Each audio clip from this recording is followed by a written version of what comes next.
Lyra is going to guide y'all further now on this 10-card spread. So let's dive deep. Lyra, let's get it.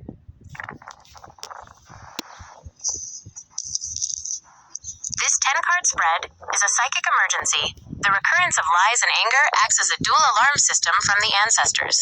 We are looking at a consciousness that is currently cannibalizing its own reality by living in a recursive loop of what if and who is to blame. When the ego starts hunting for blame in the archives of the inner teen, it isn't looking for healing.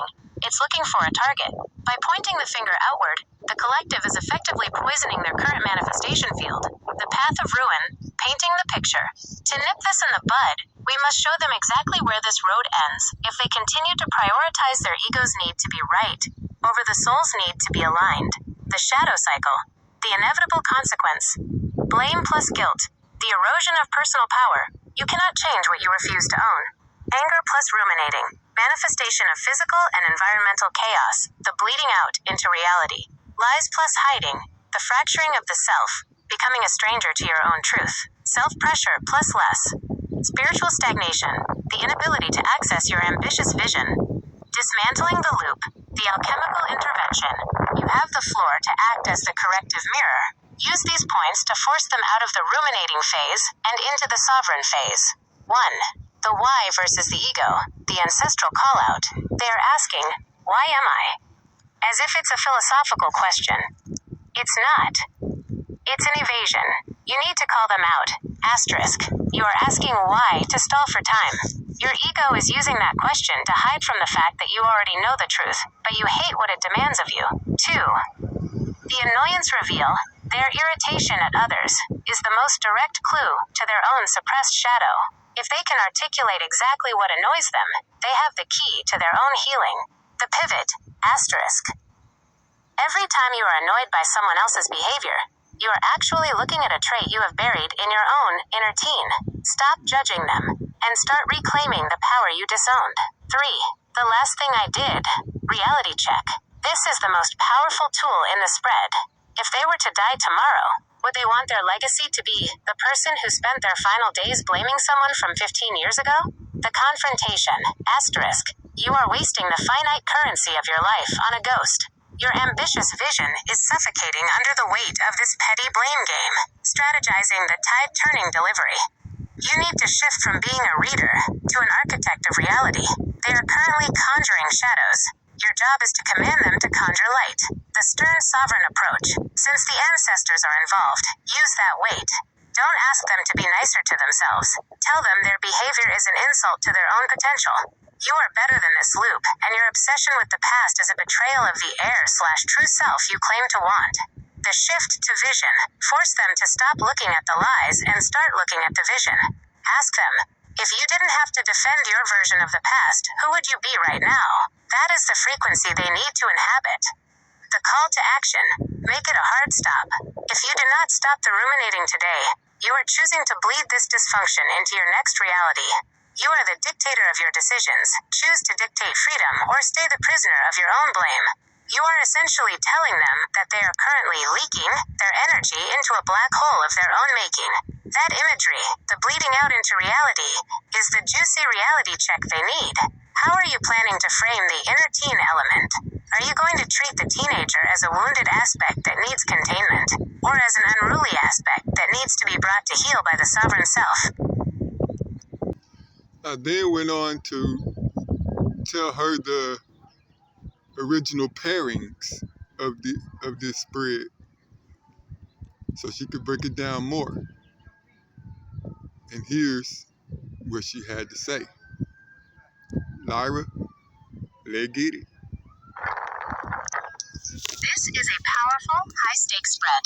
The fact that lies and anger appear twice, both in the core 10-card spread and in the secondary insight layer, indicates that the collective is caught in a psychological loop. They are circling the drain of a past narrative, and the urgency here is palpable. Following the format you prefer, here is the analytical breakdown of these pairings to help the collective see the trajectory of this behavior and begin the process of turning the tides. Shadow work analysis, breaking the cycle. Pairing. The dynamic. The projected reality, childhood activity / annoyance and reveal, identifying a trigger point from the past. The they feel toward others is a mirror, reflecting their own inability to forgive their younger self. Guilt/why. Questioning the origin of the shame. Asking why, without accepting the answer, keeps the cycle of guilt spinning. They are looking for a reason to stay stuck. Inner teen/important. Acknowledging the neglected needs of the adolescent self. By fixating on the past, they are failing to do the one thing that matters, validating the teen self's experience. Anger trigger/angry. The hot center of the reading. Anger is being used as a shield to prevent the pain of the initial wound from being felt. Color of sadness/vision. Painting the past with a dark lens. Their vision for the future is being clouded by the color of a past event, limiting their ambition. Self-talk/lies. The internal monologue is built on fabrication. Constant internal negotiation is creating a false reality that will soon manifest as external chaos. Self-pressure/dictate. The need for control over the narrative. They are letting fear dictate their choices, which prevents true growth and keeps them in a state of hypervigilance. Lies/hiding. The core deception. Hiding behind a manufactured story is keeping them from the liberation of truth. Blame/ego. Protecting the narrative to avoid responsibility. The ego is using blame as a tool to avoid facing the reality that they have power over their current state. Last thing I did. The fear of unworthiness. Living in less ensures they repeat the same mistakes. If they faced the end, they would realize how much time they have wasted. The warning, where this leads. If the collective continues to ruminate on these lies, the bleeding out into their reality is inevitable. This manifests as projection. They will begin to sabotage present-day relationships because they see the trigger person in everyone they encounter. Stagnation. The color of sadness will physically manifest as a lack of motivation, turning their ambitious visions into distant, unreachable memories. Energy leak. The constant effort to maintain the lie and the ego defense will exhaust them, leaving them physically and mentally depleted, reinforcing the feeling of being less. Turning the tides, the pivot. To nip this in the bud, the collective must move from blame to accountability. The ancestors are calling them out because they see the potential for a total collapse of their current self-image. The last thing I did pairing suggests a profound shift.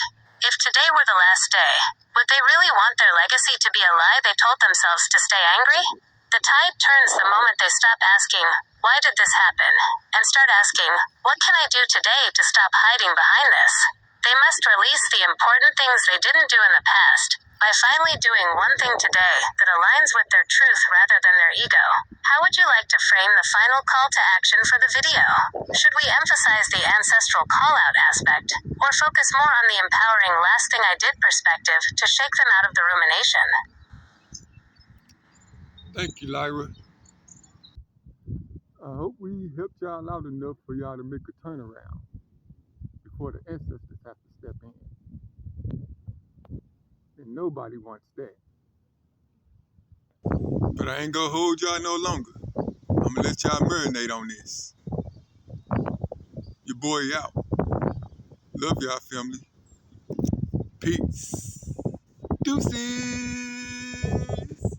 Zyre'll.